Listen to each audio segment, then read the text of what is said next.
Commander Daxon Vire strode across the control deck of the Iron Wraith, each bootstep echoing against the warped alloy beneath him. The floor groaned like it resented the weight of memory. Overhead, exposed circuits sparked dimly, while corroded panels flaked rust like old wounds peeling open. The lights twitched in protest, alive but barely. To an outsider, the vessel looked like a dying relic, but Daxon knew better. This was camouflage, perfected through ruin. Commander, signatures approaching, 12 vessels, confirmed. Reported Kai Ven from the ops terminal. Barely 20. Kai had quicksilver reflexes and a mind wired for tension. His short, dark hair hung low over narrowed eyes as he scanned the starfield again. He'd been tracking the void for hours without blinking. Daxon shifted his gaze to the central holo display. 12 luminous orbs cut through the velvet dark, bearing down on the civilian sanctuary known as Bastion's Reach. Each blip pulsed with menace. All were Tevrithi war cruisers. The Tevrith considered themselves heirs of the stars, masters of all they surveyed. Their ships were hauntingly beautiful, translucent, serpentine hulls that shimmered like frozen flame. Impossibly elegant, unforgivingly lethal. "They're Leviathans," murmured Sarah Thorne from the NAV console. Her voice was a still lake, but Daxon caught the tremor beneath the surface. Petite and sharp-eyed, her platinum braid hung like a wire pulled taut. "The lead vessel is easily triple our size." Daxon nodded. It tracked. The Tevrith never advanced in silence. They flaunted their dominance with theatrical force. Fear was their opening salvo. "Rhea, what's our internal readout?" he asked. Chief Systems Officer Rhea Maddox didn't look up. Tall, flame-haired, and perpetually grease-streaked, she worked with mechanical grace. The grit on her hands never dulled the fire in her eyes. "All systems online and synchronized," she replied, running like a dream painted in rust. Daxon cracked a rare grin. Rhea was the kind of genius who could make trash sing opera or silence a symphony with one wrench twist. And today, subtle misdirection was everything. "Talon, are the claws primed?" Weapons Tech Talon Royce, a mountain of muscle and shadow, nodded once. The former frontline enforcer now manned their arsenal with icy precision. Charged and locked, awaiting orders. The display blinked. An image filled the screen. Obsidian skin for glittering eyes and a maw of serrated fangs. The broadcast had begun. "I am High Marshal Drexer of the Tevrithi Dominion," the alien intoned, his voice a mechanical snarl scraping through steel. "By decree of the Ontherian Dominion, your world now falls under our reign. Surrender immediately. Any defiance will be met with obliteration." Daxon stepped forward, jaw set like carved stone. "This is Commander Daxon Vire of the Terran Vanguard. This star system is sovereign ground. Withdraw or be repelled." The alien's quad eyes narrowed, scanning Daxon and the battered control room beyond. Then came a sound, low at first, then rising. Laughter. Cold, guttural, inhuman. It crawled up the spine of everyone on deck. "Vanguard," sneered Drexer, still chuckling. "Is this theater? That derelict? You expect us to fear that?" Snickers erupted behind him. Other Ontherian officers amused by the sight. "Observe that disgraceful construct," another voice rasped. "It's disintegrating before our eyes." "I spy fractures in the plating from here," mocked a second. "Let it drift. We need not waste ammunition." A third chimed in, dry with contempt. "It might implode before we get a shot off." Drexer's laugh turned savage. "No, we shall demonstrate what awaits the defiant. Shatter this, refuse barge. Let every Terran witness the futility of resistance." Daxon didn't flinch. On the surface, he was carved from ice. But inside, he was thrilled. The Ontherians had taken a bait. They looked upon his vessel and saw decay. They saw desperation. They saw a weak, broken species clutching at survival. He wanted them to see that. "Lyric, are you catching all of this?" Daxon murmured under his breath. Lieutenant Lyric Hale nodded without turning. thin-framed, analytical, always half buried in his holoscreens. He was a master of digital reconnaissance, capturing everything: commander, ship positions, armament signatures, structural vulnerabilities. They're not shielding. They're advancing carelessly. Daxon scanned his team. Sarah monitored their paths, hands gliding over flight controls. Rhea ran quiet diagnostics, triple-checking cloak subsystems. Talon had already primed their hidden cannons. And Lyric? Lyric was collecting their enemy's secrets like pearls on a wire. 2 years. That's how long they drilled for this single moment. The vessel? Far from collapsing. The Iron Wraith was the Terran Alliance's most advanced stealth warship. Engineered to masquerade as a relic, it played the part perfectly. Rusted facade, flickering lights, loose plating, a mask of weakness. Commander, intercept group inbound. 3 cruisers detaching from a formation, Sarah reported. The rest continued toward Bastion's reach.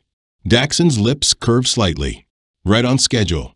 The trio of Ontherian ships glided toward them like predators performing a ballet. Their crystalline architecture sparkled beneath starlight, flawless and cold. Movement seamless, beautiful and merciless. Each could erase an entire city in one pulse. But Daxon didn't blink. His eyes locked on the screen, and his voice lowered to a whisper meant only for his crew. Showtime. One last check, Daxon said, voice low and focused. Are we locked in? Standing by, Commander, came the united chorus from his crew. Daxon settled into his command seat. The leather was cracked and faded. It seems patched with old repairs, like the rest of the bridge. But it cradled him like an old friend. This chair had weathered countless storms with him, and would face one more today. Rhea, drop our energy output. Make us look like we're bleeding dry. Already draining the core feed, she replied. At her touch, the bridge dimmed further. Screens sputtered and blinked erratically. To anyone watching from afar, the Iron Wraith was dying. Kai, Daxon continued, send out a distress burst. Let's sell the performance. Kai's fingers flew across his console. Within seconds, a transmission spiraled through the void, pleading for assistance, citing catastrophic failure, masked in fear and desperation. The Ontherians devoured it. They're begging. Drexer sneered aboard his flagship. The Terrans want us to rescue them. How quaint. Shall we lend a hand, High Marshal? One officer chuckled darkly. Oh, absolutely, Drexer replied, lips twisting into a jagged grin. Let's show them mercy. Swift, terminal mercy. The 3 intercepting cruisers closed in, their formation fluid, casual. Their officers were at ease, confident, convinced they were about to swat a crippled gnat. They couldn't see what was coiled inside the shadows. Daxon watched their advance, the corner of his mouth curving into a ghost of a smile. Arrogance was always the first thread to unravel, and the Ontherians had tugged it willingly. Above them, the rest of the Dominion's fleet fanned out across the starfield, a glimmering constellation of destruction. 12 vessels arced like petals from a mechanical bloom, each sculpted from translucent alloys that glowed soft blue under distant suns. Their shields shimmered like woven starlight, faint and beautiful. Weapon banks lined their hulls, each cannon capable of vaporizing a fortress. At the heart of this deadly garden drifted Drexer's flagship, Crown of Embers. It dwarfed every other vessel, a gleaming titan nearly tenfold the size of any Terran warcraft. Its crystal towers clawed into the void like the limbs of some mythic abyssal god. Energy radiated from it in waves, spiking every scanner. By comparison, the Iron Wraith looked like space junk. Dark smoke drifted from ruptured panels. Chunks of armor floated behind it like a broken comet. The ship's nameplate, TSV Revenant, was half obscured, scrawled across stained metal like graffiti on a grave. High Marshal, came a voice from one of the flanking ships, Commander Valix. His transmission buzzed with amusement. Do we really need to fire? That thing looks like it's already lost the will to live. You could sneeze on it and it'd disintegrate. snorted Lieutenant Krell as his eyes danced across the tactical display. Each of his 4 pupils scanned different quadrants of the Terran vessel with mechanical precision. Commander Valix, their core output is pathetic, barely enough to run a food dispenser. He chuckled. I've seen children's holokites with stronger power signatures. Aboard the Revenant, deep within the flickering gloom of the bridge, Rhea Maddox allowed herself a quiet smile. Every spoofed signal she'd coded was performing flawlessly. From fake coolant leaks to phantom hull breaches, the deception was airtight. She turned slightly toward Daxon. They're swallowing it whole, Commander, she whispered. Their optics are telling them exactly what we want. Daxon gave a tiny nod, but kept his expression frozen in neutral ice. Through the viewport, the Ontherian interceptors drifted closer, carving sleek trails of light across the void. 3 cruisers had peeled from a fleet and were now headed straight for them. The remainder continued en route to Bastion's Reach, where over 50,000 Terran settlers held their breath beneath fragile atmospheres. Kai, intercept their closed-channel chatter, Daxon said. Kai's fingers flew.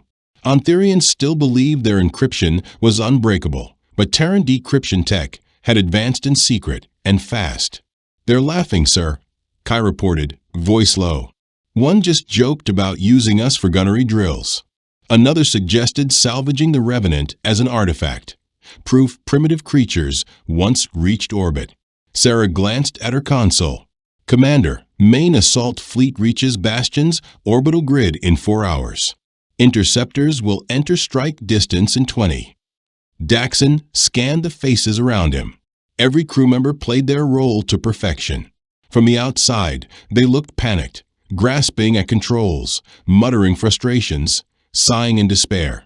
Talon slapped his weapon console, cursing under his breath. Lyric hunched over glitching sensors, shaking his head like a man facing death.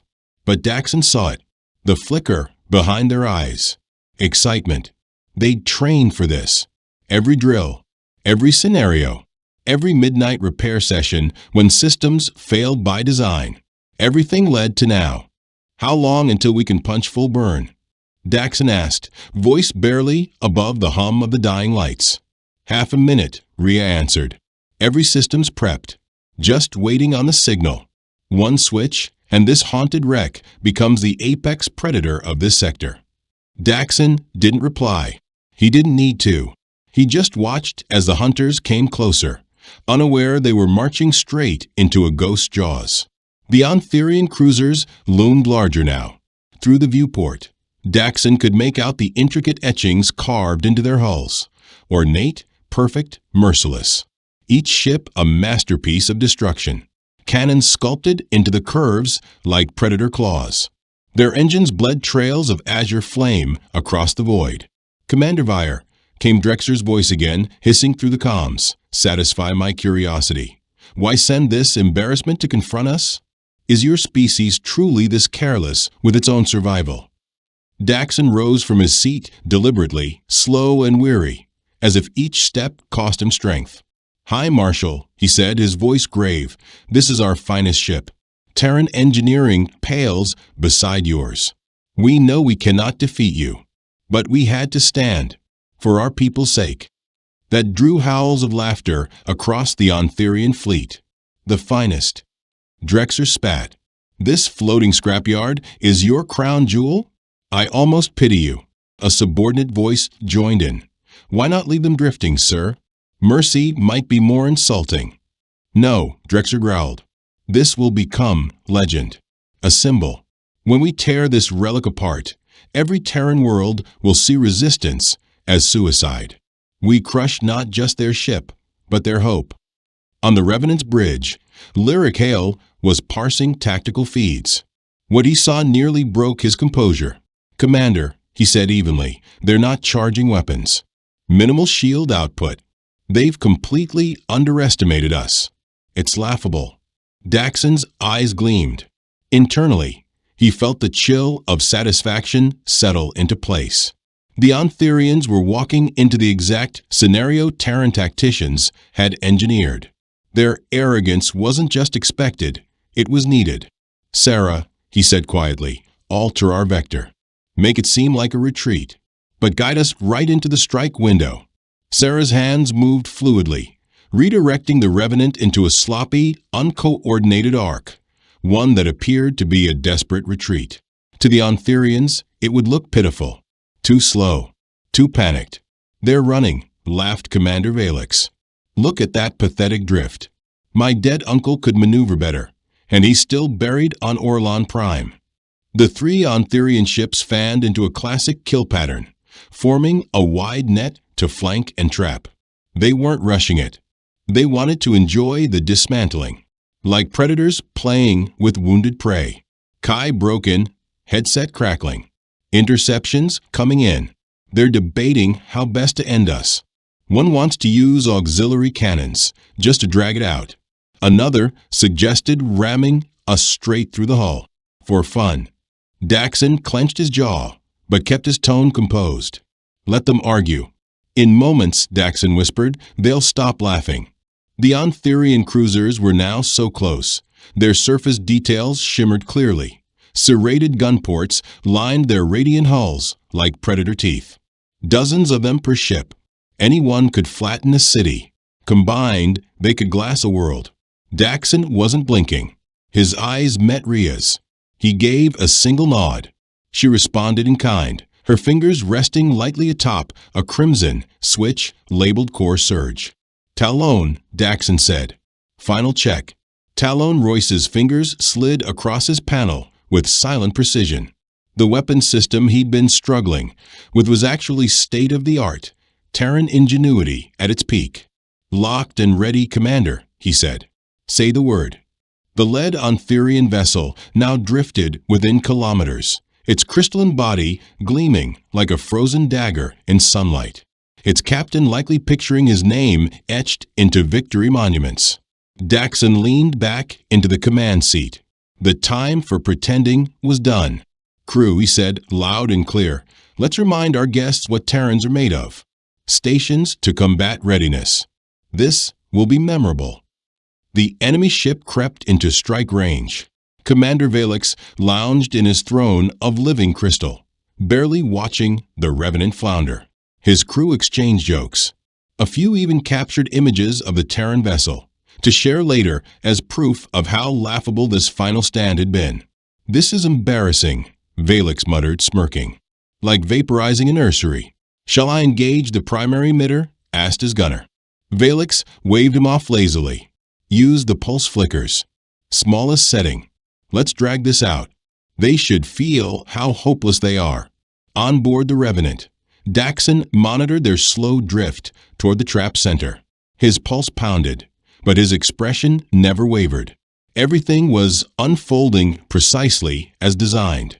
The Ontherians hadn't even bothered to activate full shielding. Their arrogance ran that deep. "Commander," Sarah said quietly, "we are perfectly aligned." Daxon looked to Rhea. Her hand hovered over the activation switch, eyes alive with fire. "Now," he commanded. Rhea flipped the switch.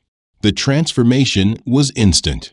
The Revenant, moments ago a floating carcass, roared to life like a resurrected beast. Flickering lights surged into brilliance. Panels of disguised armor snapped into place, sealing former breaches. The once weak engine core erupted with blinding azure flame. Even the hull began to shift, external plates unfolding, revealing hardened weapon mounts and concealed power banks. The illusion was dead. The hunter had awoken. Along the Revenant's reinforced frame, concealed turrets deployed in synchronized rhythm. These weren't crude projectile weapons.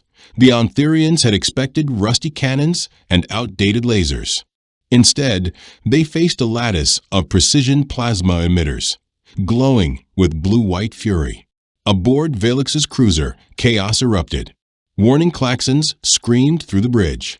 His sensor tech stood frozen, eyes wide in disbelief. "Commander, Terran vessel just spiked, 3,000% in energy output." Valix shot to his feet. "That's impossible. Put it on screen." The hollow viewer shifted. No longer did the Terran ship resemble a salvage wreck. Now it was something else, something lethal. Armor glinted like razor scales. Weapon systems throbbed with power.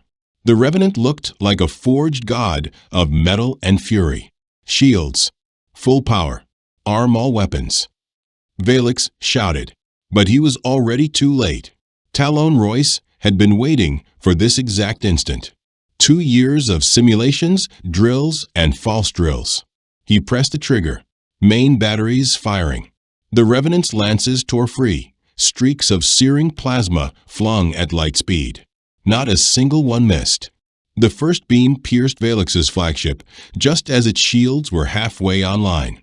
It cleaved the elegant ship from prow to engine core, glass-like plating shattering under the thermal force. The hull fractured in silence, and then erupted. The explosion seared across space like a newborn sun. Valix and his crew were ash before they could scream. The second cruiser tried to veer off. Sarah Thorne had predicted that. She'd calculated the retreat angle and adjusted their position minutes ago. Talon's follow-up blast was already tracking. The Ontherian captain managed to raise partial shields, but it changed nothing. The plasma lance shredded through like smoke, slicing through reactor coils and command modules. A delayed detonation rocked the sky. The vessel spun once, fractured, then disappeared. The final cruiser, the only one to react with actual urgency, fired. Its captain, Commander Recall, was faster than the rest.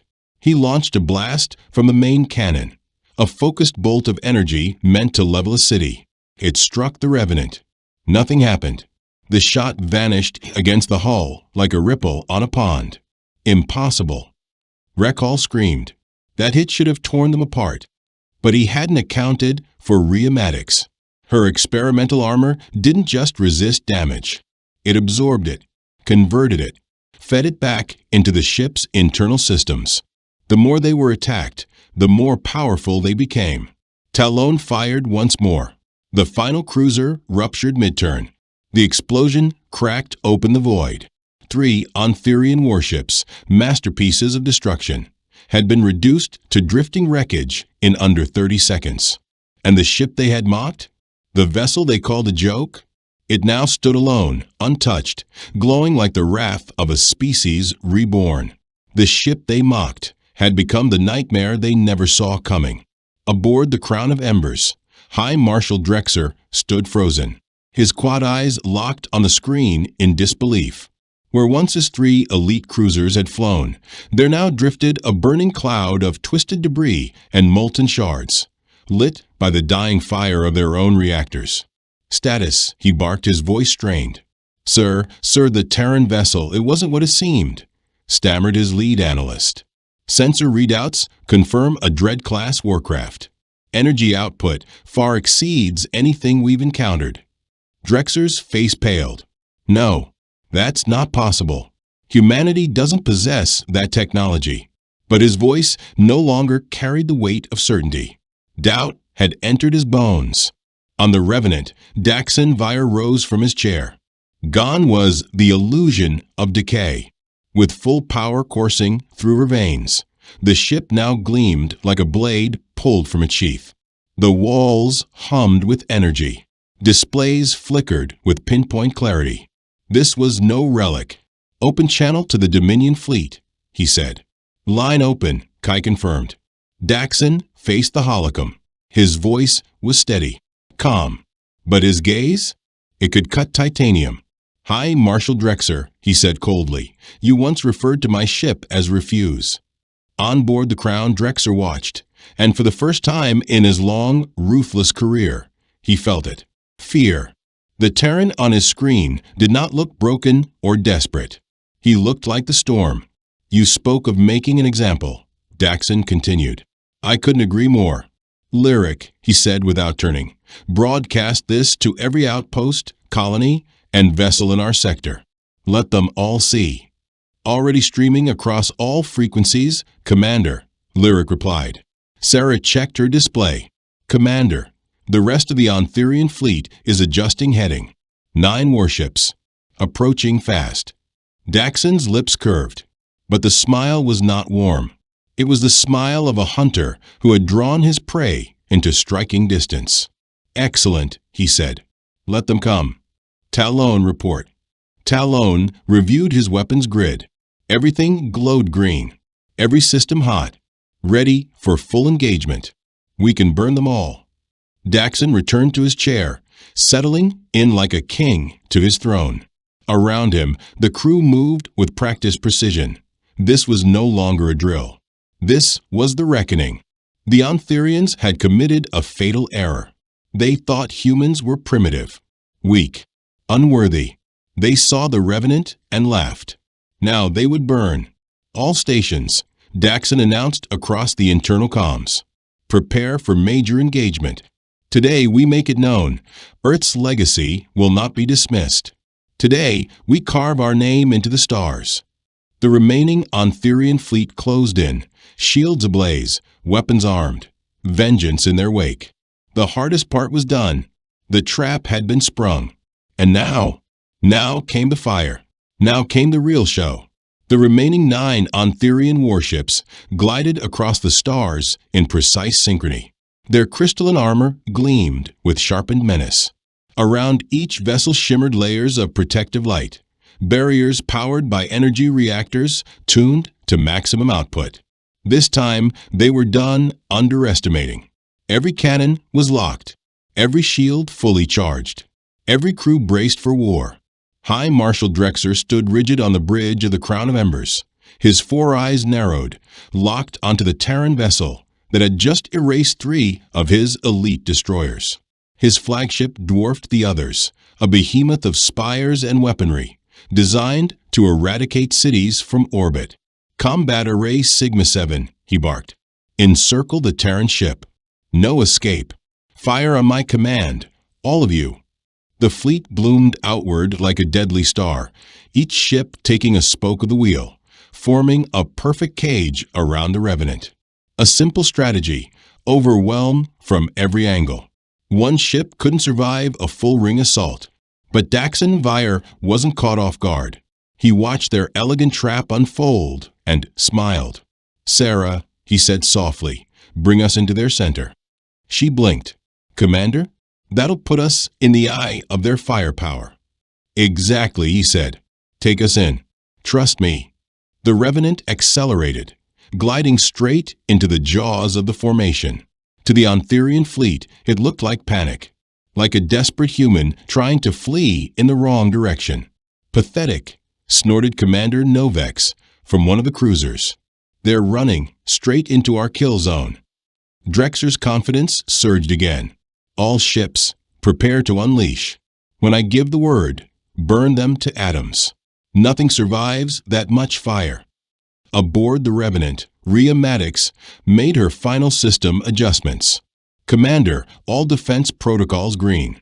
Absorption, plating primed and charged." Daxon gave a curt nod. Those plates, Earth's closely guarded miracle tech, converted enemy fire into power. The more damage they took, the stronger the ship became. A gamble, a weapon, a secret.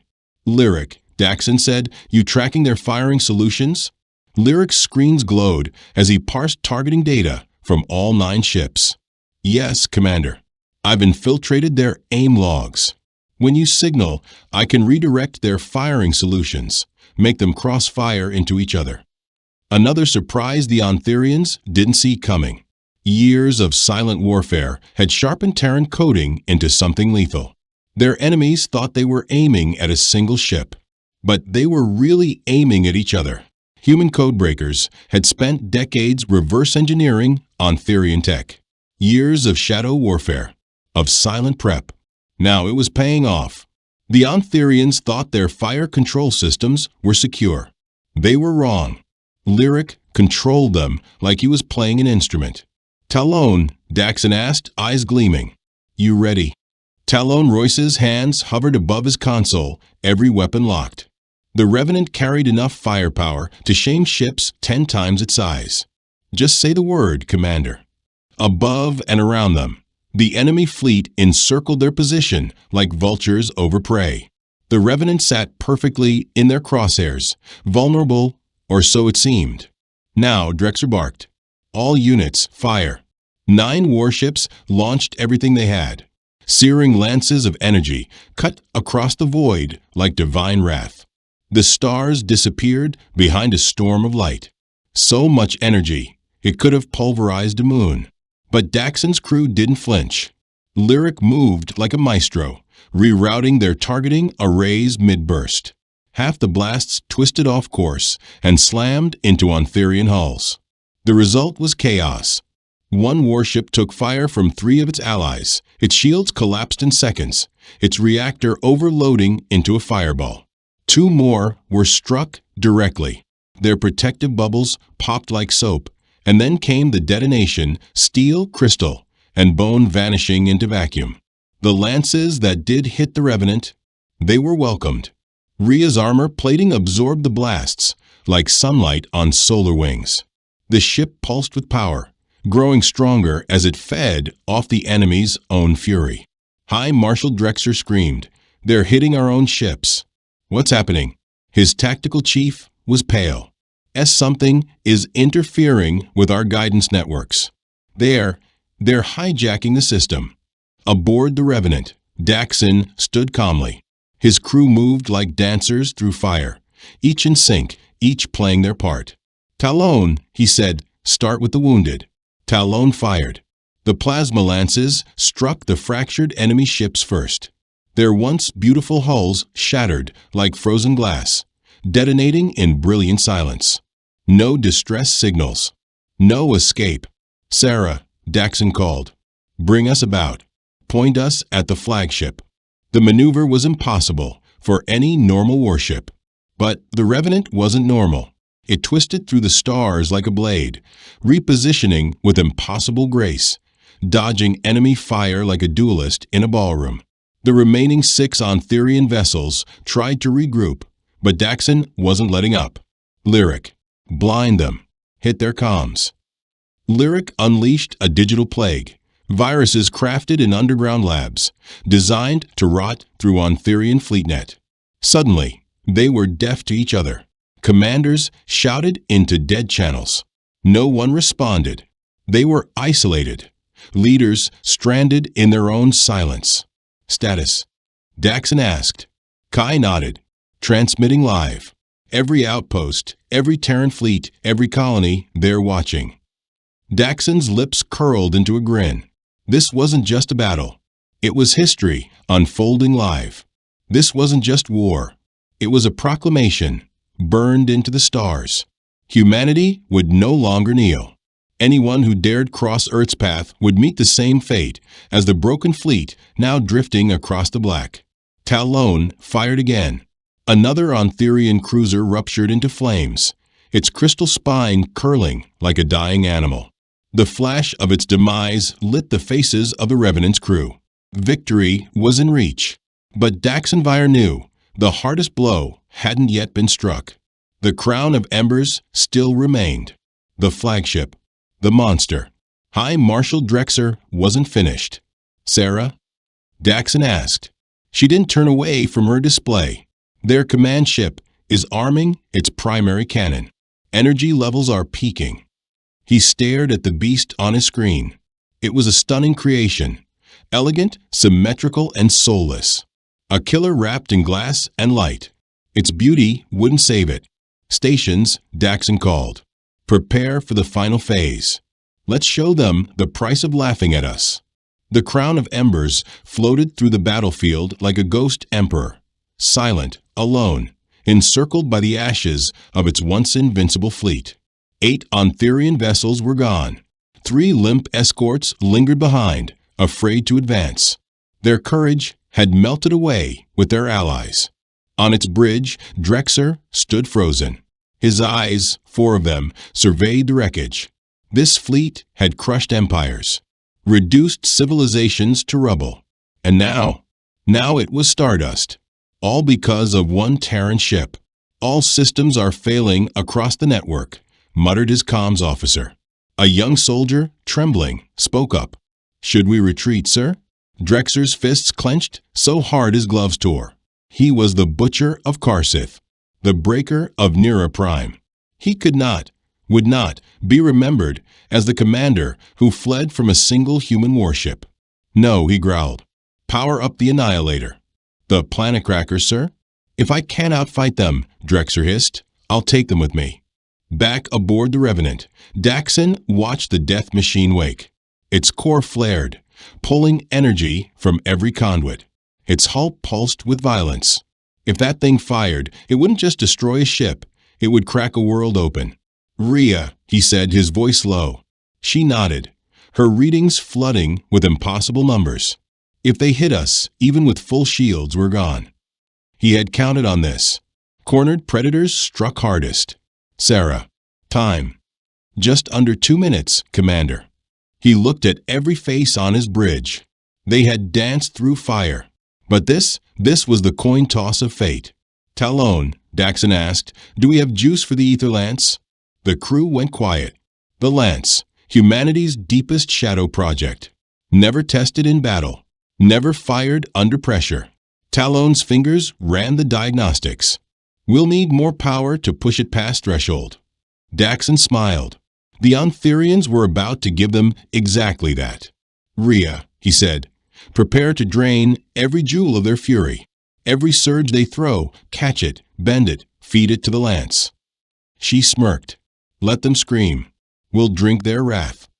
Let's welcome their wrath, Rhea said, her fingers dancing across glowing panels. The Revenant's hull shimmered. Absorption nodes lit up like stars igniting. The ship pulsed with gathering might, the armor flexing as it prepared to drink from the enemy's fire. Ready, Commander, she said. The more they burn, the brighter we blaze. On the bridge of the Crown of Embers, Drexer stood before a weapon designed to fracture worlds. The Annihilator cannon had annihilated cities, continents, entire civilizations. Now, it would be pointed at a single vessel that had humiliated him. Unleash it, he commanded. The cannon ignited with a scream of unnatural light. A beam of destruction, wide as a freighter lane and luminous as a newborn star, tore across the void. It was a weapon that could silence moons. And now it was aimed at the Revenant. The shot struck. For a heartbeat, Daxon's ship vanished, swallowed by brilliance so intense, the galaxy itself seemed to hold its breath. Ontherian ships watched in silence, convinced they had ended the nightmare. But as the glare faded, they saw it. The Revenant still stood, not shattered, not damaged, glowing. It had feasted on the impossible, absorbed the fury of a dying empire, and grown stronger. Unthinkable, Drexer whispered. His ultimate weapon had only fed the beast. Inside the Revenant, Rhea's monitors flashed warnings as power surged through the systems. Commander, she said breathlessly, we're topped off. We're overflowing. The ether lance is ready. Daxon stepped toward the viewport. The enemy flagship hovered there, still majestic, still terrifying. The crown jewel of a once feared armada. But beauty meant nothing now. Zeke, Daxon said, open the line. Zeke's fingers moved swiftly, broadcasting to all hostile ships. Daxon faced the camera, his voice composed, his words like judgment carved in steel. Hi, Marshal Drexer, he began. You crossed our line. You came here to dominate, to humiliate, to remind us of your power. You called us relics, garbage. You thought we were prey. Drexer's breath caught as the human's eyes stared through the screen. You were wrong. We let you believe in our weakness because your pride made you blind. Now, Daxon nodded to Talon. Now you face the consequences. Talon reached for the trigger only he had ever trained to touch. The ether lance was more than a weapon. It was a singularity wrapped in starlight. A pulse of sheer annihilation birthed in secret laboratories deep beneath Earth's crust. Firing, Talon said almost reverently. The beam that erupted from the Revenant made every other weapon look like a sparkler. It wasn't a line of energy. It was a rift in existence. It screamed across the void, struck the Crown of Embers, and went through it like it wasn't there. The mighty flagship buckled. Its crystal limbs shattered. Its core folded in on itself. And then, like a dying god, it erupted. A star was born, and the Empire's heart died with it. The crown of embers, once the pride of Anthurian might, was no more. One moment it shimmered like a divine relic, the next it disintegrated into cascading light. Gas, radiation, and fractured glory spread across the void where a Titan had stood. High Marshal Drexer, his legacy, his crew, erased in the blink of an eye. They never saw the end coming. The remaining 3 Anthurian escorts didn't wait. Their engines flared, and they vanished into the depths of space like hunted shadows, fleeing the very ghosts they had tried to mock. The ship they had dismissed as rusted refuse had torn through their elite with ease. They had mistaken Revenant for junk. Now they knew it was a wolf in Steel's clothing. Commander Daxon Vire watched them disappear, expression unreadable. No celebration, just a slow breath. The mission was complete. His people were safe. "They're gone," Zeke reported from the comms panel. "No sign of pursuit. And New Bastion is clear. Send word to the colony," Daxon said. "Tell them the storm's passed." "Already did, Commander," Zeke replied with a grin. "They're asking if we need backup." Daxon let out a low laugh. "Tell them we've got it handled." Chris tapped a few keys, eyebrows raised. "I'm getting transmission requests from Anthurian vessels across the region. They're asking for safe exit from human territory." "Let them go," Daxon said. "But make it clear, any Anthurian ship that sets foot in our systems again will vanish like the last ones." "Acknowledged," Chris said, his voice hard with pride. Rhea turned to her console. "Course heading, sir?" Daxon took his seat again. The bridge hummed with calm purpose now, as if the ship itself was settling its pulse after a fight. Around him, his crew sat with quiet intensity, battle-hardened and resolute. They had done what no one thought possible. One ship, one crew, an entire armada dismantled in less than an hour. "Set a heading for Sol," Daxon said. "I think Earth will want the full story." The Revenant pivoted slowly, its hull still glowing with the aftermath of stolen power. Behind it floated the drifting bones of an empire. Ahead, the stars welcomed something new. Daxon stared into the infinite black, thoughtful. This wasn't just a victory. It was a proclamation. Humanity had spent centuries as the underdog, primitive, outgunned, overlooked by every advanced species that filled the void between stars. They'd been dismissed, mocked, colonized, but no longer. This battle would echo like thunder through every system and council hall. The age of human meekness was over. From now on, enemies would think twice before underestimating Earth. From now on, those who judged by appearances would do so with fear. The galaxy had seen a broken ship, but it had faced humanity's most cunning minds, most courageous hearts, and most devastating creation. And it had learned. The stars belonged to Earth now, not by entitlement, but by proof. And those who dared challenge that fact would remember the day they mistook a legend for scrap metal. They mocked us until we became their nightmare. If this story lit a fire in your soul, hit that like button like you're launching the Nova Cannon. Subscribe and join the front line, because the war for the stars has just begun.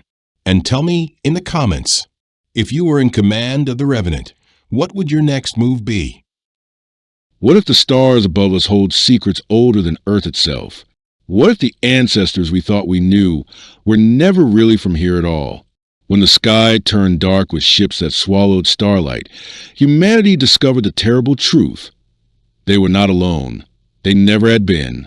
And when an ancient enemy came to conquer, it was the shadows from the void who returned to protect the forgotten children of a shattered world. Make sure you're subscribed and hit that notification bell, because what you're about to hear is a story of humanity's darkest hour, an ancient secret buried among the stars, and the moment we discovered we were never truly alone. At dawn's first breath, when New Avalon, once called New York City, was just stirring awake, the heavens themselves seemed to rip apart. Shapes vast and ominous slid from behind the drifting clouds, blotting out the fragile morning light. They weren't thunderheads rolling in, no. These were titanic vessels, alien leviathans that move with the calm certainty of predators. Commander Rena Hale stood rigid on the command deck of the Resolute, Earth's crown jewel of a warship. On the panoramic screen before her, the invaders loomed like mountains in the sky. Her fingers dug into the armrests of her captain's throne, as if bracing for the impossible. Each monstrous craft dwarfed the city blocks they hovered over. Veins of molten gold pulsed across their hulls, shifting glyphs glimmering like the heartbeat of something alive and merciless. How many are hanging above us? Her voice cut through the tense hum of machinery. At the tactical console, Ensign Theomaris lifted his eyes, ashen under the harsh light. Over 300, Commander. They're anchored over every metropolis on the planet. 300. Rena's gut twisted. Humanity could maybe scrape together 50 ships. None even half the size of those behemoths, drifting like executioners above their heads. Far below, in the bastion of the United Earth Council, Chancellor Ava Serrano stood, encircled by frantic advisors. The Situation Hub glowed with live feeds, every angle, every shadow of the colossal fleet now suffocating Earth's skies. Her voice trembled but held its edge. What intel do we have? Who are they? Defense Director Emil Narang gestured, conjuring a swirling hologram that flickered with distant star charts. They call themselves the Thalorian Dominion. Our scouts stumbled across them half a year ago at the fringe colonies. 17 star systems fall into them in a century. No treaties. No commerce. They conquer. That's it. Envoy Caleb Rourke leaned in, desperation tightening his features.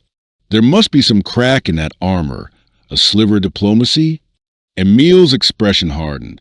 Every civilization they've touched has been given two choices: yield completely or vanish into dust. At the table's head, Commander Rourke, the iron backbone of Earth's unified defense grid, looked every bit the war hero he was, but the storm in his eyes betrayed the nightmare dancing behind them. Our weapons can't even scratch their shielding. One of their gunships could incinerate our capitals in minutes. We're standing on the edge of extinction. As if some cruel god had heard him, the screens fizzed and warped. A face resolved out of static, but it was no human face. It was gaunt. Skin a ghostly shade of glacial blue stretched tight over an angular skull, obsidian eyes bottomless as deep space. Its voice, when it came, was as smooth and final as a guillotine's drop. "I am Arch-Commander Varric of the Thalorian Dominion," it said, each word slicing into the council chamber.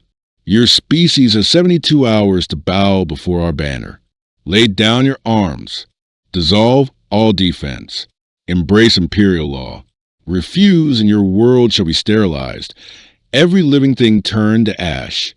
Then silence. The screens went black, as if to let the dread echo around the room. Envoy Rourke spoke barely above a breath, his mouth dry.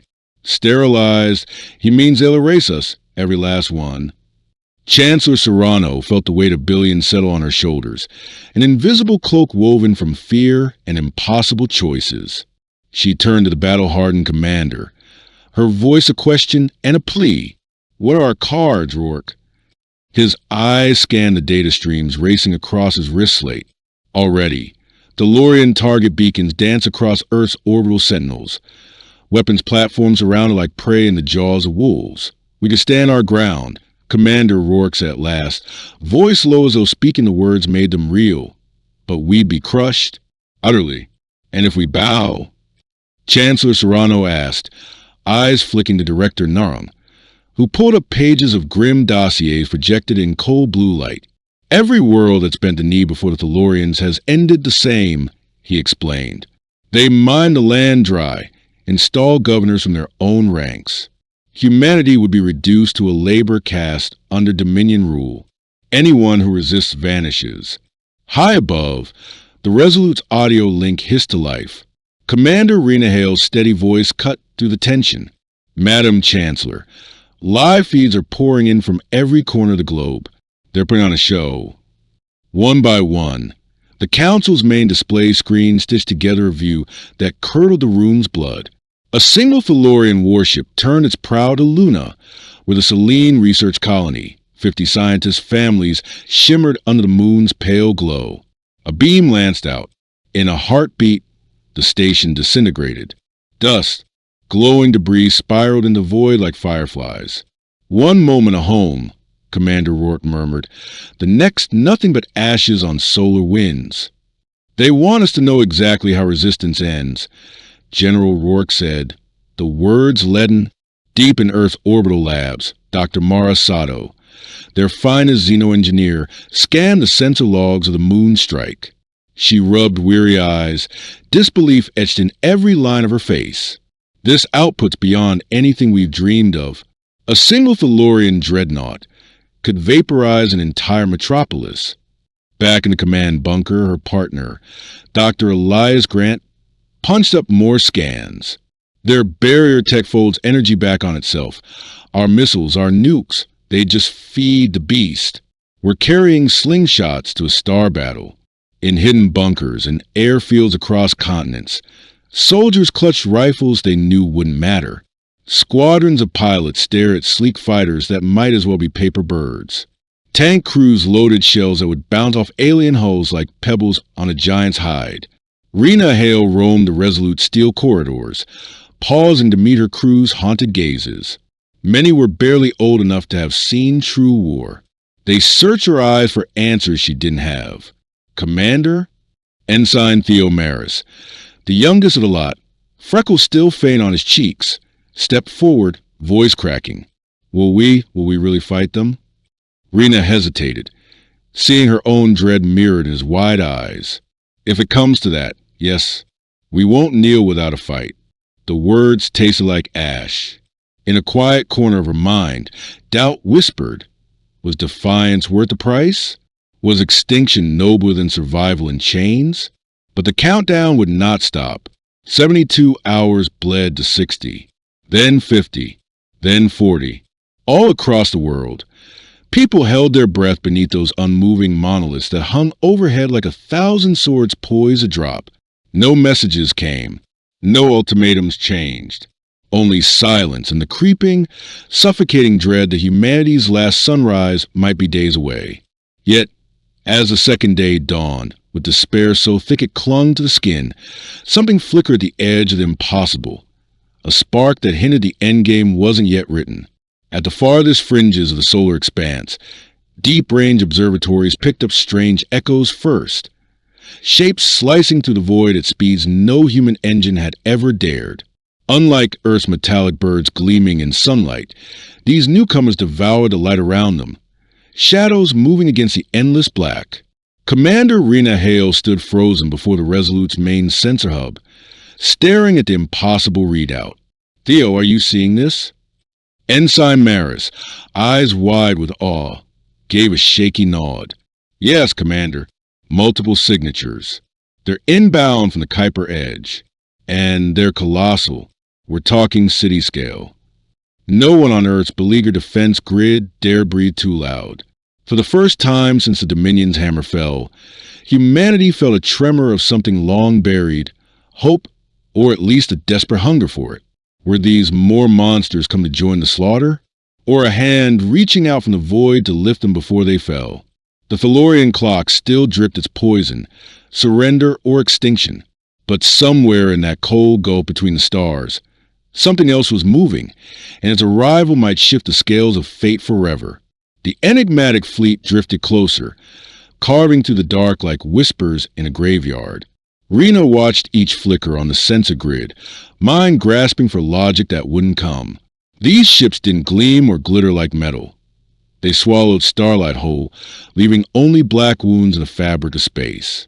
"How many ghosts are we tracking?" she asked, her voice low. Ensign Maris's fingers flew across the console, but the numbers slipped through like water. "Hard to say, Commander. Readings fluctuate. Sometimes I see a few hundred, then it spikes to thousands. It's like they're phantoms, blinking in and out." Deep within the Resolute science deck, Dr. Mara Sato hunched over her readouts, sweat beading on her brow.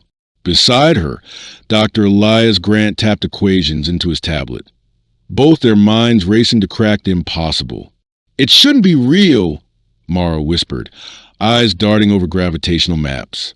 "They're distorting space itself, bending it around their hulls like a cloak. Physics says this can't exist." Elias grunted, jaw clenched. "Their drives don't throw off heat. No exhaust trails. It's like they're drifting between dimensions."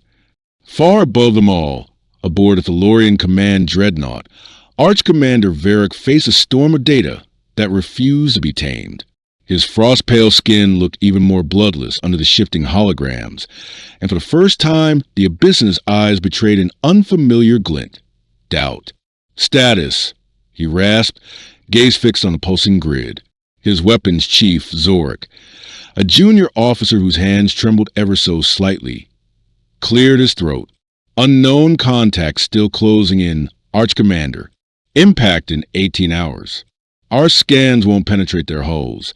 No read on weaponry, no tactical specs." Varric, who'd raised entire systems with nothing more than cold confidence, now stood facing the one thing the Thalorian Empire had never prepared him for: the unseen. In the darkness, the shadows kept coming. Something was moving out there, a force that made even Arch Commander Varric's cold certainty tremble. He squared his shoulders, voice slicing through the hush of the command deck. "Transmit a hail to the inbound fleet. Demand they identify themselves and declare their intent in Thalorian territory." The message rode a beam of energy into the void. Silence answered. The obsidian silhouettes kept sliding closer. Silent predators cutting through the cosmic dark, oblivious to the Empire's authority. On battered Earth, Chancellor Ava Serrano convened her war council yet again. Advisors crowded the Situation Hub, eyes bouncing between flickering feeds of Golden Dominion dreadnoughts and the growing swarm of Star Eaters drifting ever nearer. "Could these be Thalorian reinforcements?" asked Defense Director Narung, fingers drumming a nervous tattoo. General Rourke's gravelly voice answered first. "Unlikely. Every scrap of intel we bled, for says the Dominion flies alone. They conquer. They don't court allies. And this tech? It's an entirely different animal." Envoy Caleb Rourke leaned forward, voice laced with a glimmer of wild hope. "What if they're here for us? Maybe there's a civilization out there that hates the Dominion as much as we do." Director Narung's eyes stayed hard. "Or we're trading one yoke for another. Swapping masters doesn't mean freedom." Ava felt the weight pressing on her chest, the tick-tock of doom closing in. 36 hours left before Earth was either on its knees or dust in the void. And now, a third shadow loomed, its motives as unknowable as the abyss. Aboard the Resolute, Commander Hale gathered her senior crew in the main briefing hall. The 3D hollow spun above the table. The Dominion Armada, a force of gold blades bristling in low orbit, and the oncoming dark fleet that turned starlight into hunger. "Talk to me," she said, eyes sweeping the room. "Who are these ghosts?" Lieutenant Commander Theo Maris, acting science lead, tapped through swirling scans. "I dug into cultural archives. Commander, there are stories, scattered whispers in human myths, about ships like these." Rena tilted her head. "What kind of stories?" Theo expanded the hollow, layering ancient sketches over the sensor grid. Aboriginal cave etchings showing shadow shapes hanging over nomads. Mayan glyphs describing beings of living darkness who descended to share secrets. Native tales of star spirits who slipped between worlds like drifting smoke. Dr. Mara Sato's face crackled onto the main screen from the lab deck, eyes blazing with disbelief and awe. "Commander, I need you to see this. We just intercepted a signal." The briefing room fell silent as a feed flickered. Mara leaned in close to her console, voice trembling with adrenaline. "It came through on a band that shouldn't exist. By everything we know about particle physics, this frequency can't even propagate. And yet, the Dark Fleet is talking. To us. A new riddle from the edge of time. One final impossible chance. What did they say?" Commander Hale's voice was barely a whisper as she turned to Dr. Sato. Mara's fingers danced across her console. She queued up the recording. What came through wasn't sound as a human ear knew it. It bypassed the air, bypassed the eardrum, sinking straight into the mind in waves that made the crew's skin prickle and their breath catch. Children of Tirana, you are not abandoned. Ancient debts shall be settled. The words melted into silence, yet the echo of them clung to every corner of the Resolute's war room. Faces turned to flickering screen, each mind wrestling with what they just felt rather than heard. Children of Tirana, Theo murmured, the name tasting alien and familiar at once. They're talking about us. Earth. Rena's brow furrowed. And these old debts? What debts do we owe? Or are we the ones owed? The riddle hung between them like a blade, sharp and waiting for answers that wouldn't come. The Star Eaters pressed onward through the void, silent now save for that single cryptic promise. Far above, Arch-Commander Varric stalked the deck of his Dominion dreadnought, footsteps echoing in a hush that felt too mortal for an empire that never knew fear. Before him, the holographic display showed a sea of dark ships, their ranks swelling, each one an enigma that eclipsed his vast experience. Zoric's voice broke the tension, hesitant, eyes flicking sideways. Arch-Commander, do we pull back from this world?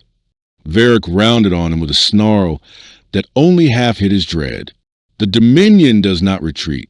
This world will bend the knee or burn. No phantom fleet will rewrite the Empire's decree.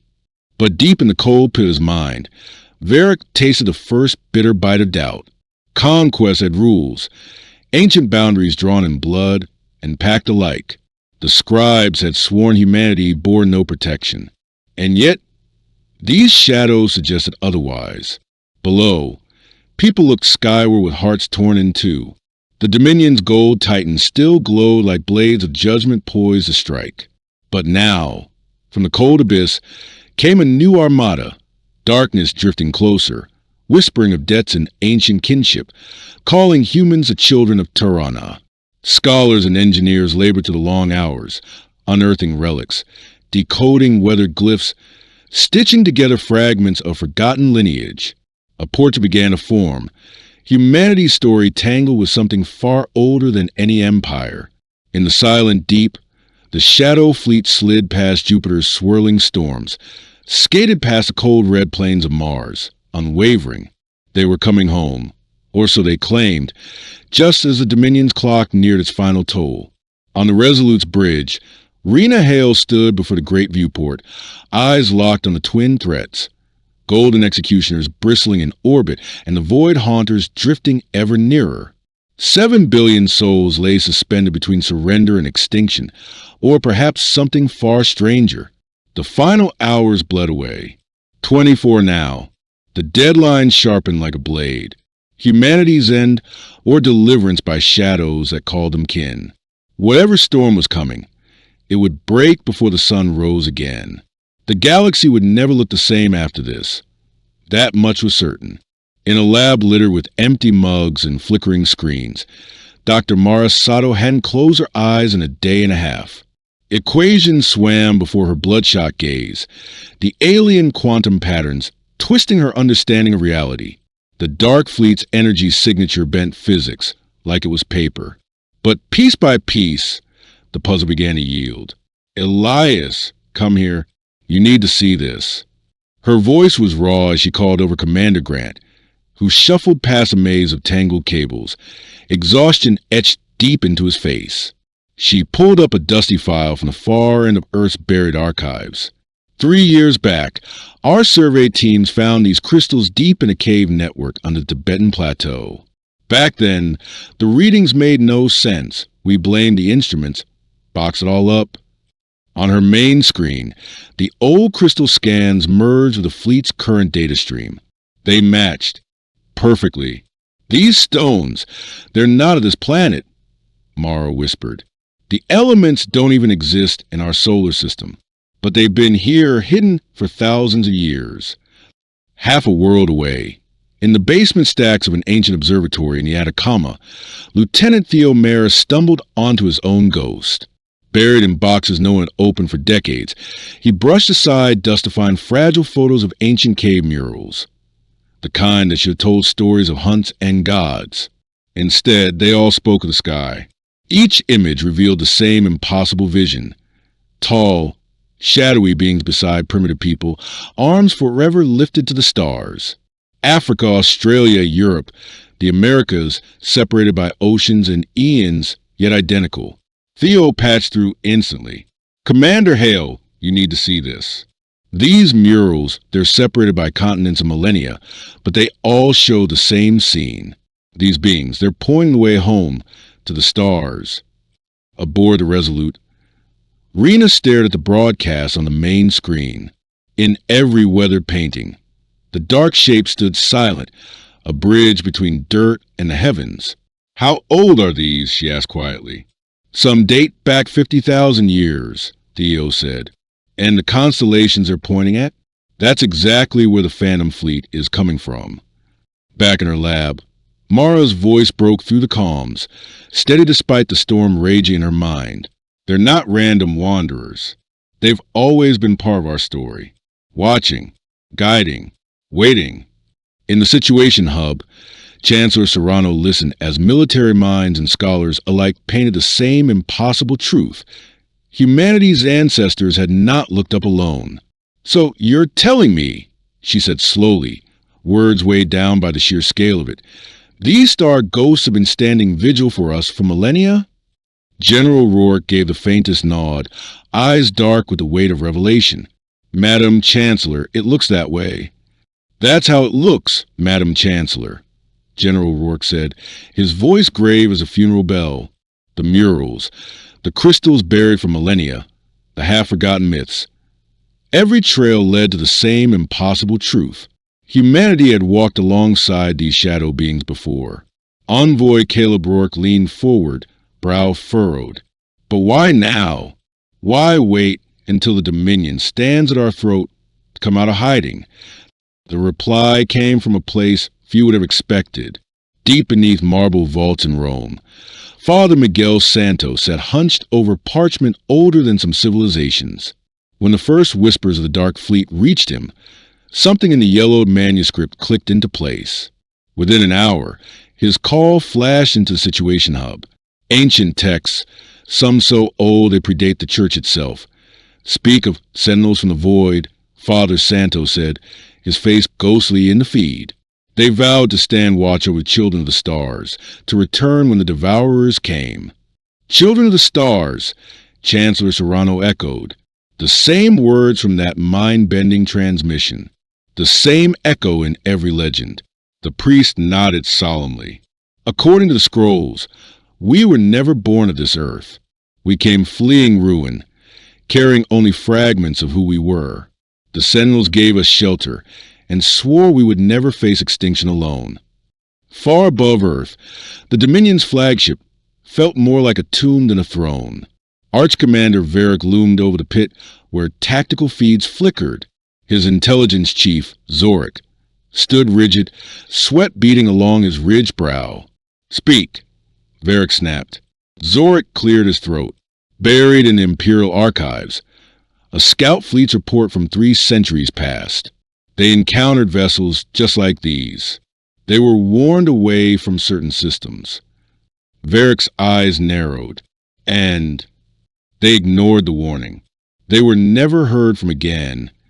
The old stories came flooding back. The Empire's iron code.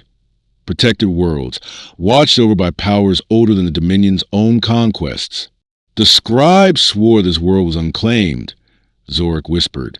Varric's voice cut like a blade of ice. "The scribes lied, or they were fools."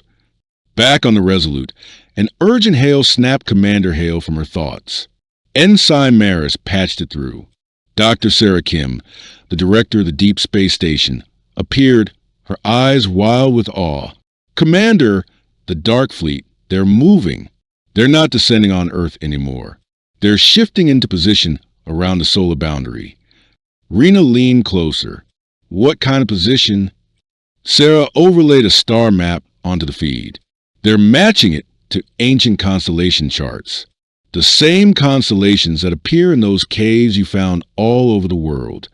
Paintings, not just art, but memories etched into stone, a map from the dawn of time.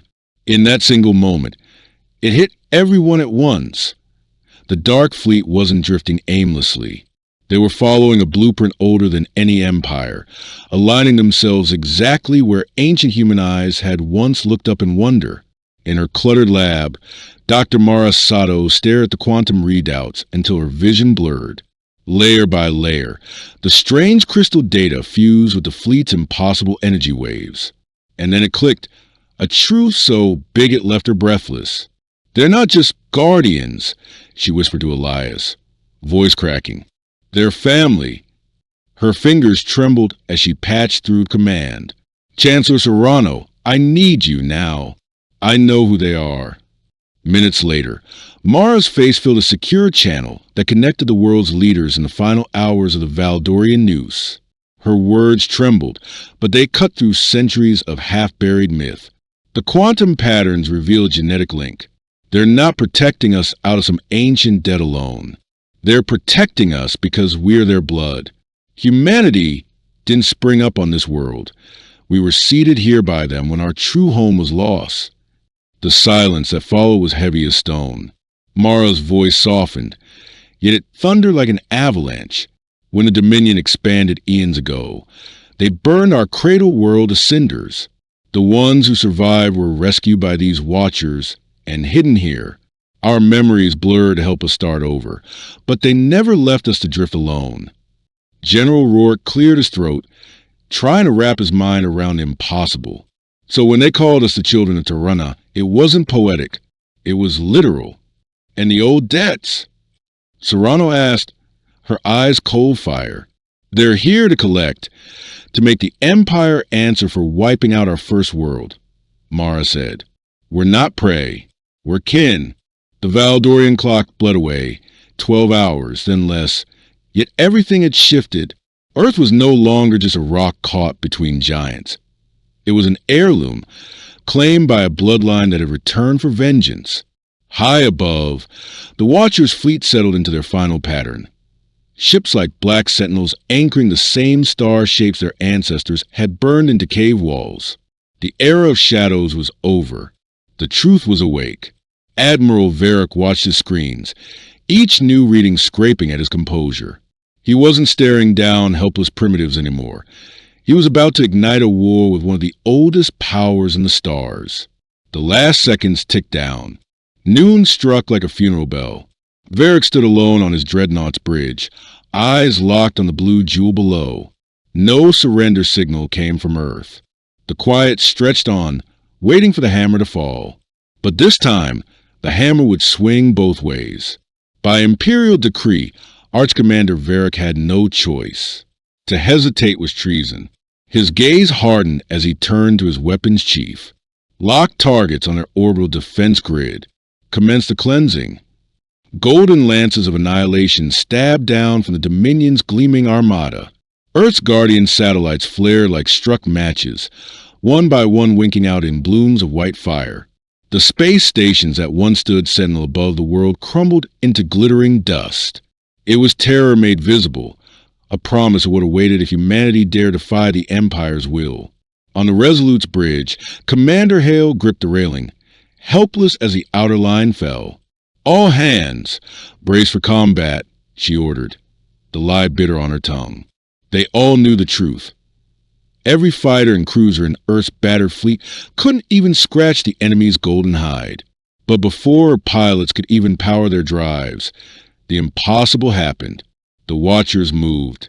There was no warning, no visible thrust. One heartbeat. The Dominion ships glowed alone in the void. The next, they were swallowed by shadows. The black ships materialized within the golden formation, drifting like living rifts in the stars. Rena's eyes darted across her sensor feed. What did they just do? Theo's voice cracked through the comms, thick with awe. They didn't cross space, Commander. They stepped through it, like folding a page and slipping between.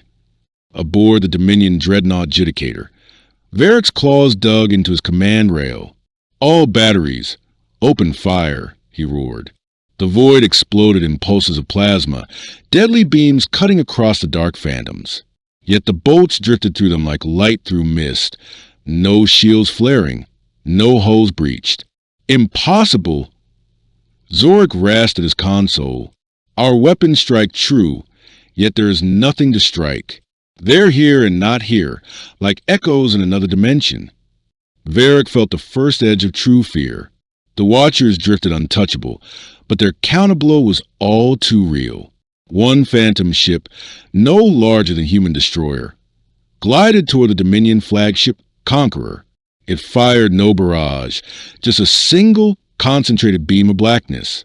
Where it touched the dreadnought's hull, matter simply ceased to exist. Not burned, not shattered, erased. Inside Conqueror, chaos reigned. Shields are worthless. Its captain barked before the channel drowned in static. A moment later, the dreadnought, pride of the Imperial fleet, came apart in drifting shards. On the Resolute, Commander Hale watched in stunned silence. There was no true battle. There was only revelation. Power so absolute it made the Dominion's terror weapons look like fireworks. A Valdorian cruiser, desperate, lunged at a shadow ship, hoping to crush it through sheer mass. The Dominion cruiser hurtled forward, engines blazing with desperate defiance. But the shadow ship simply slipped out of reality. It blinked away, let the golden behemoth punch through nothing but empty starlight, then shimmered back into existence behind it. A second later, a lance of blackness carved the cruiser cleanly in two. Commander Grant's fingers flew over his console, mind racing to catch up with the impossible. "Captain!" Their weapons aren't tearing matter apart. They're rewriting it. They convince reality to let it go. It's manipulation at the quantum level. We can't even begin to comprehend this. Down in her lab, Dr. Mara Sato's voice cut through the bridge speakers, strained and breathless. "I'm tracking their output. One ship, just one of theirs, is burning more energy in an hour than our entire civilization uses in a year." Aboard the Dominion Dreadnought Judicator, Arch Commander Varric stared as the fleet he'd forged with blood and terror came apart like sandcastles. Vessel after vessel simply winked out of being. Escape pods drifted away like seeds scattered on the wind, living proof that the darkness was not here for slaughter alone. "Transmit to the Watchers," he barked, his voice raw. "Invoke the Imperial Protection Accord. Demand passage under galactic law." The plea raced into the void, but the reply didn't come through metal or airwaves. It came directly into every Valdorian mind, a harmonic echo that made the soul shudder. "I am Void Walker Ethon, voice of the Umbrial Covenant."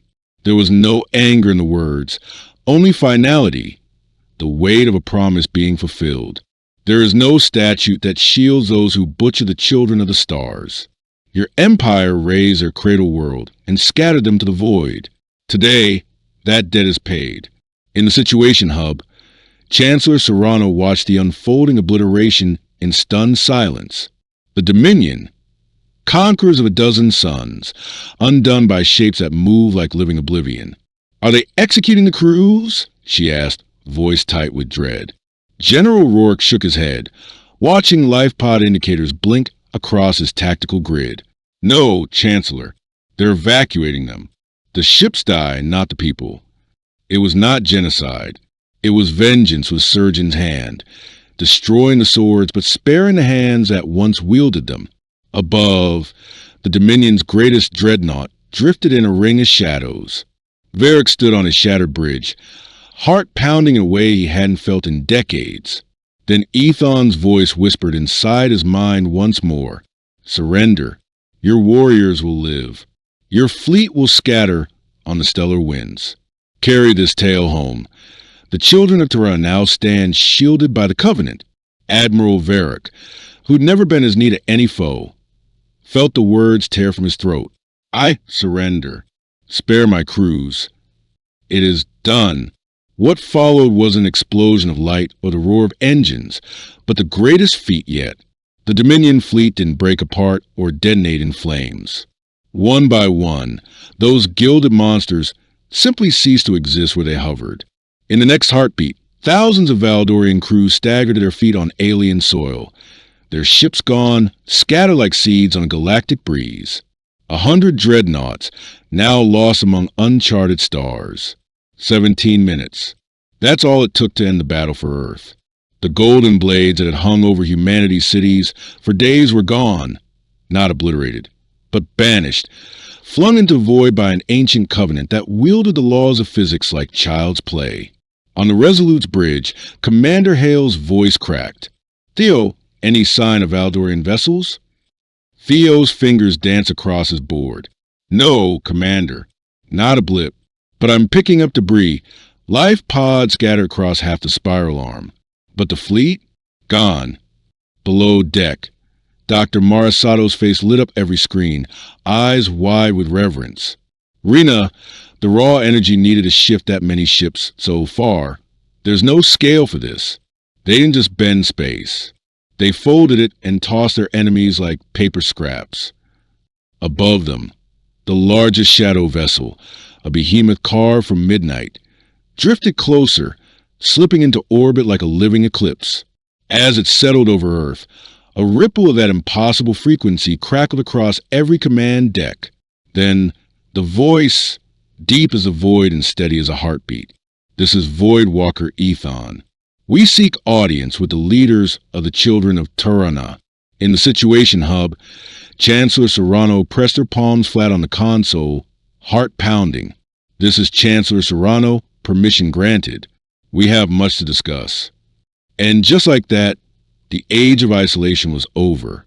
The children scattered among the stars were gathered up again by their ancient guardians. The galaxy's balance had shifted forever. Far away, Admiral Varric stared up at alien constellations from the barren rock, where he'd been stranded, the wind whispering through his shredded banner. How could he explain to his emperor that some worlds would never kneel?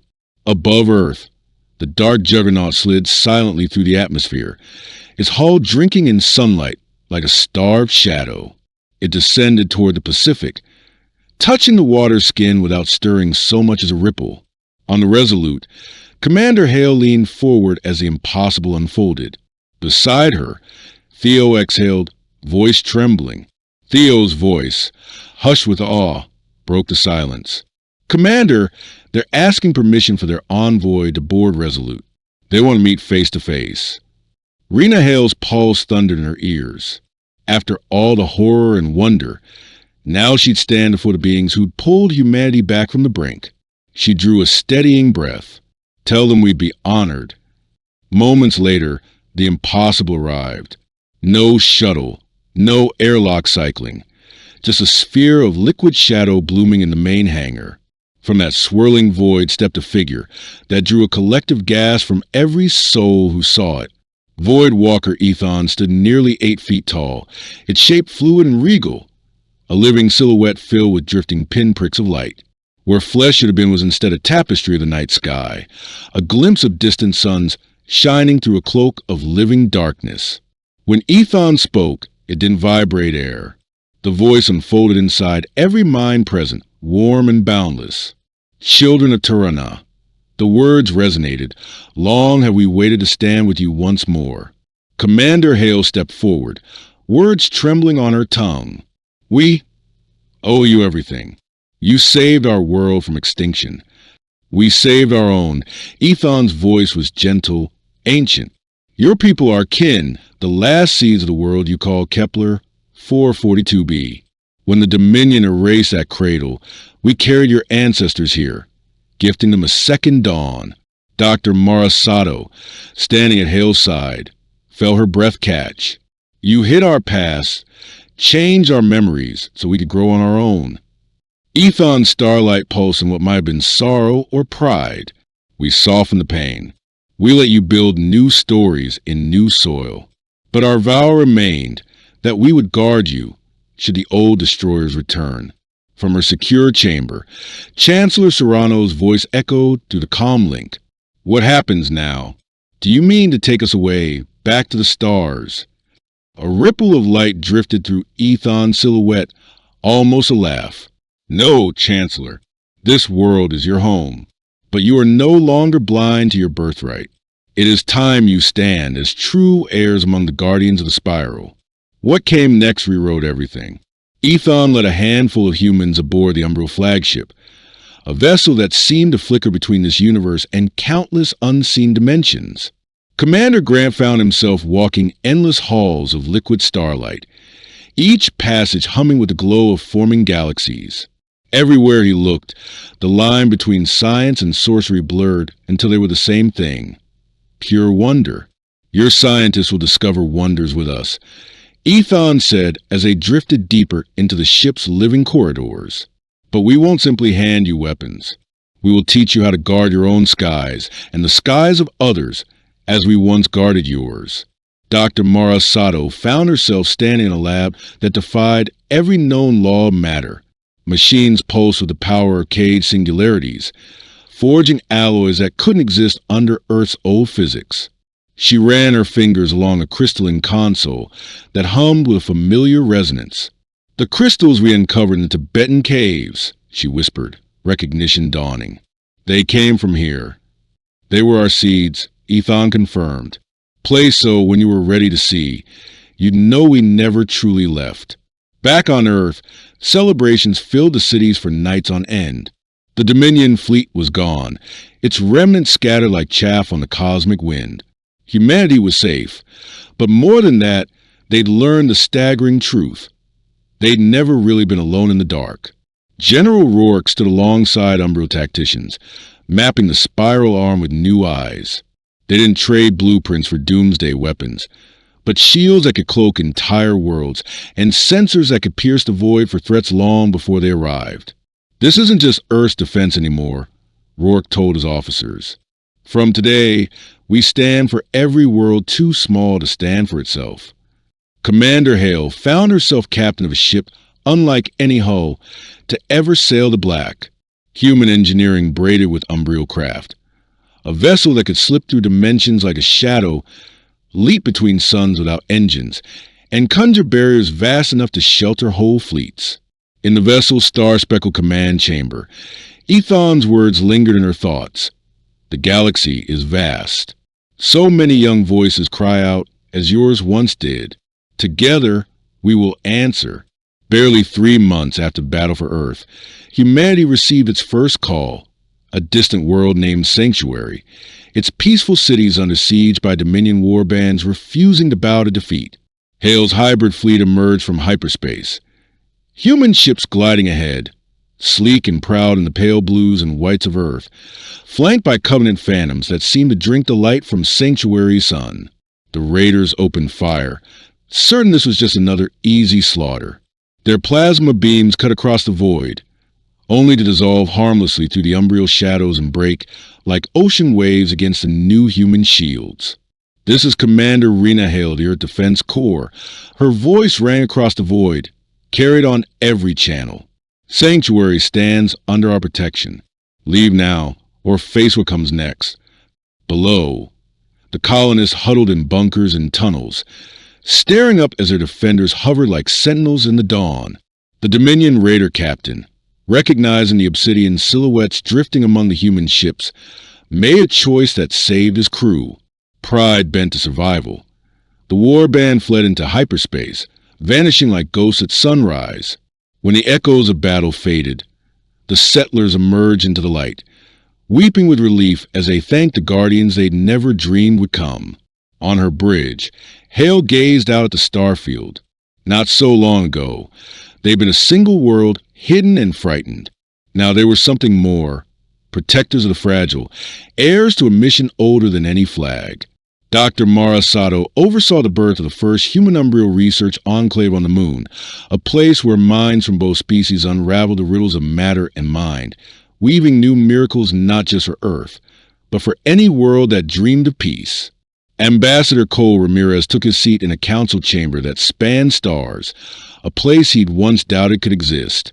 He spoke for Earth among thousands of voices, adding their promise to the ancient vow. To stand guard where shadows gathered, to hold back the tide of conquest. In time, the Umbral Covenant receded once more into the infinite dark, but their vow lingered like starlight in human hearts. They would never face oblivion alone again.